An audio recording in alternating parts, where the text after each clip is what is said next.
History of before you came here, schooling or seminary? Oh dear. Well, I graduated from high school from Central Union High School in El Centro, 1958. And the next year, that September, I was in the seminary. And I didn't know what to expect, except you wore black and white. And I was the assistant manager of the theaters down there in El Centro.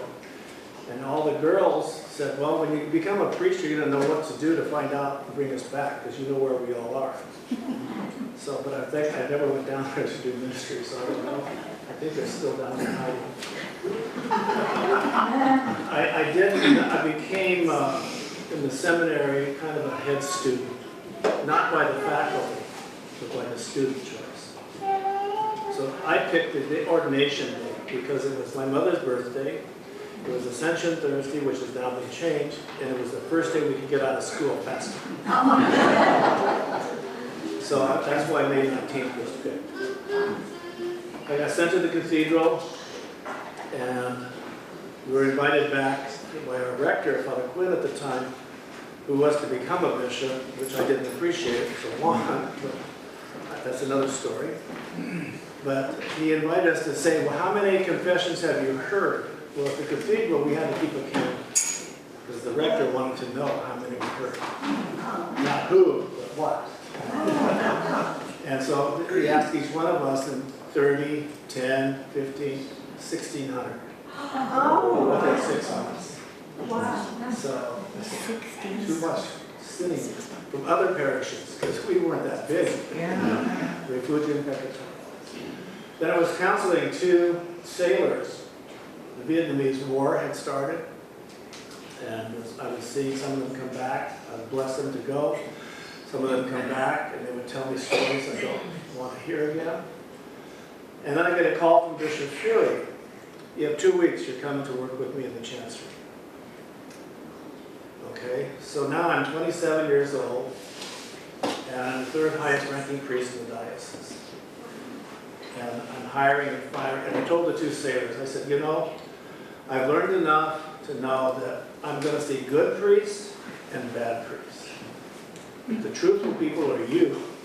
You don't have to worry about the bishop. So that's what I did, and I started to think about well, what's going to happen with me. And I learned I didn't know everything. You know, so my very first day in the chancery, I had to fire my predecessor. The bishop and the chancellor didn't want to do it. And my appointment wasn't public yet. So, Monsignor, you're fired. Please don't come to the chancery. Oh, such a Christian way. I know what power is. 2 weeks later, okay, the FBI comes in. They want to see the bishop right away. Well, tell me what it is about, not everything. I go tell him, he makes a decision to see you. Well, it's a personal problem. I said, you got to get a little bit more specific. Well, he hasn't filed the right taxes. Almost $3 million. So I had to be sent up to where he was to say, Monday, 9 o'clock, bishop's office. I said, why me? He said, they don't know who you are. You're just ordained. I mean, you're brand new. And they don't recognize your card. So I drove up to Beaumont, and I get to the priest, and he's running a system there for a voice down, and the money's not coming in, you know. And so they're smoking Cuban cigars, and this is all foreign to me. I mean, I'm from El Centro. We're all in El Centro. We don't have crazy things happening. So anyway, that happened. And then other things, I would see some beautiful guys come in, and they would get promoted and helped out. I was part of the start of the diaconate committees, helping the bishop formulate some of that.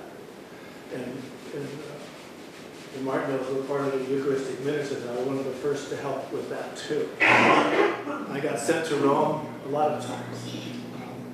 I did not sent.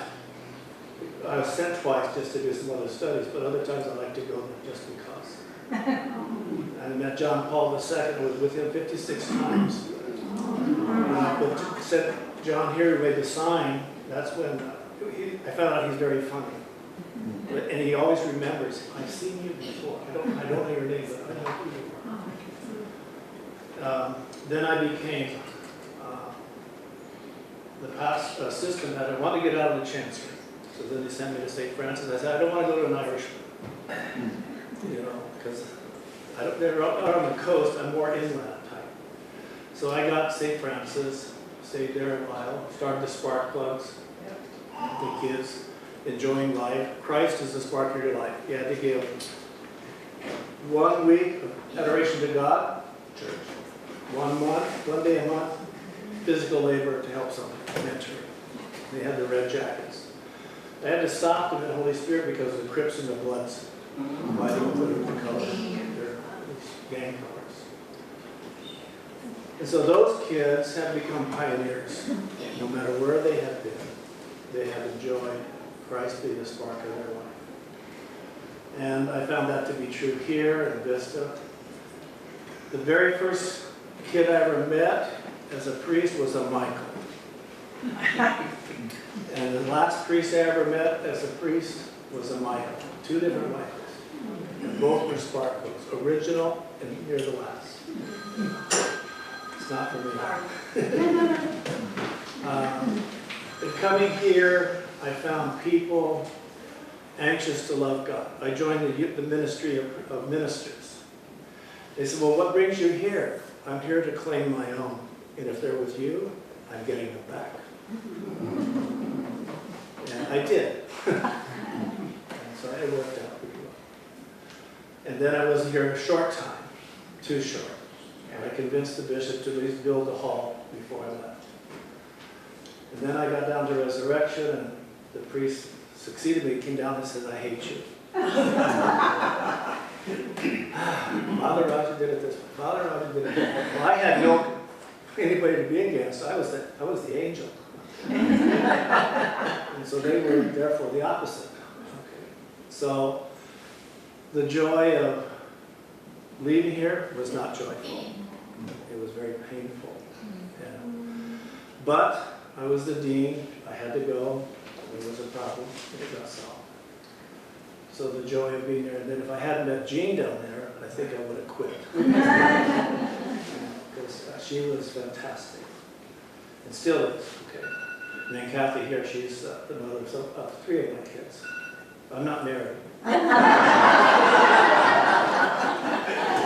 So, there's 2 girls and the rest are boys. Okay, the foster kids.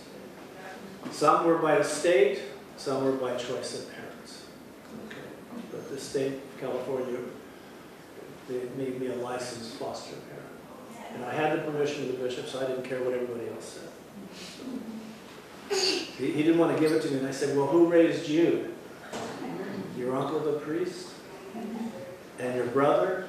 And your sister? And they became 2 priests and a nun, and you're going to refuse this kid? Come on. So he let it happen. But he didn't put it in writing. So you don't have to put that kind of stuff in writing. So, but enjoying it here, I probably made some mistakes. I'm sorry. But then I'm happy for the good things I did too. A mistake is something that can help you with the future. It probably becomes a mistake when you can admit it and go forward. It's wonderful. So then I left Resurrection to go down to Holy Spirit. I stayed there for 23 years. And I would go to the bishop and tell him what I thought. I said to the, since I'd worked in the chancery so often, or for such a long period of time, I said, Bishop, your mitre doesn't scare me. But let me tell you. So I would tell him what's going on, things like that. He didn't appreciate it until the end. And so then one day he called me and he appointed me to do 2 parishes at once. The first time in the diocese was going to be Holy Spirit and St. Anne's.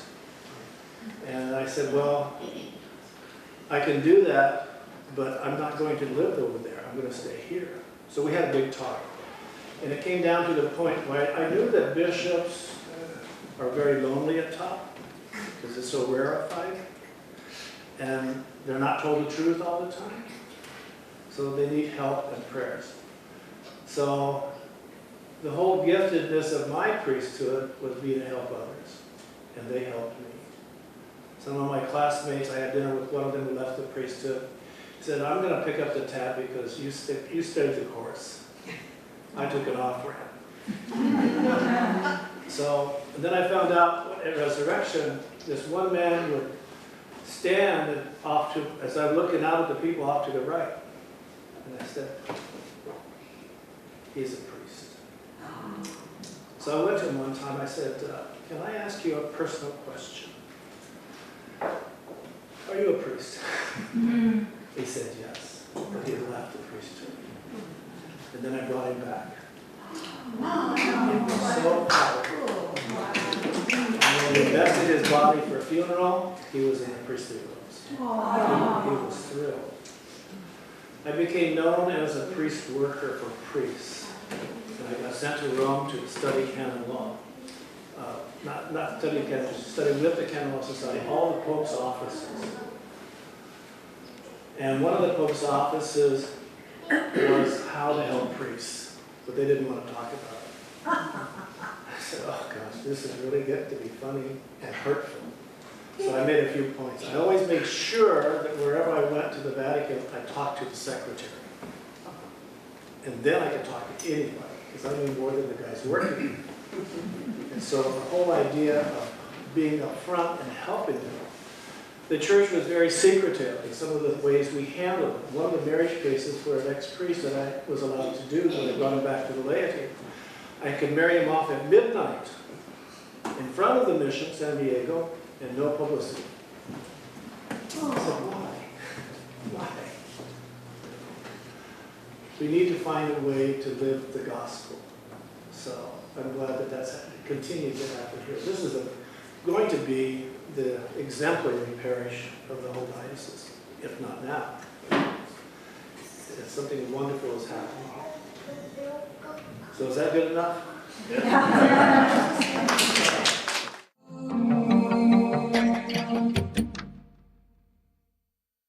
Okay, so I'd like to welcome you and thank you for being our founding pastor. And please tell us your first memories when you came to St. Stephen's, when you started it.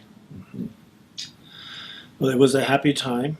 It was a good time to start my first parish and the first parish for the area. I came with no money. The bishop gave me a letter, said go and start a parish, and I'm not giving you a cent.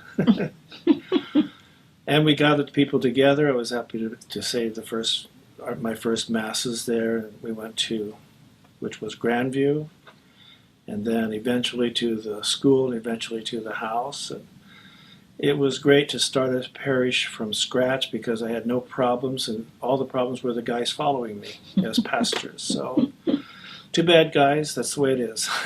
So, but it was a great time. It was 1981, I guess 24 years ago this year I was there. And how old are you guys now? You must be, you're getting up there. Who? The parish. Oh, the parish. 81 would be 27 years? Something like that. Something Anyway, maybe. you're doing very good. I'm very proud of your new church. I'm very proud of the priests who have succeeded me, especially keeping the groups going. And all of the work the kids did with me, the Knights of Columbus, the Altar Society, the catechists, the teachers, the ushers, there was a lot of cooperation. I enjoyed having the parish broken down into groups in areas that we had masses, the banners that were made, the Sunday masses in the basement. And putting up with me, you guys did a good job. And then the sad part was the day I got the letter to leave because there had been a problem in another parish. And since I was the dean, I had to go. So, but I always remember what you guys did and what you are now, and I enjoy coming up here to to be with you on occasions. It's a great time. I have this book here, too, that I'd like to give to you, Pat, which is a history of the parish that was put together for me, which has a lot of different things that we might call to memory for some of the people. So they can look through this at their leisure to see all the different things that we were doing the first years, because it's starting a parish from scratch is difficult, but it was great, and I'm glad I had to do it. It was a great job.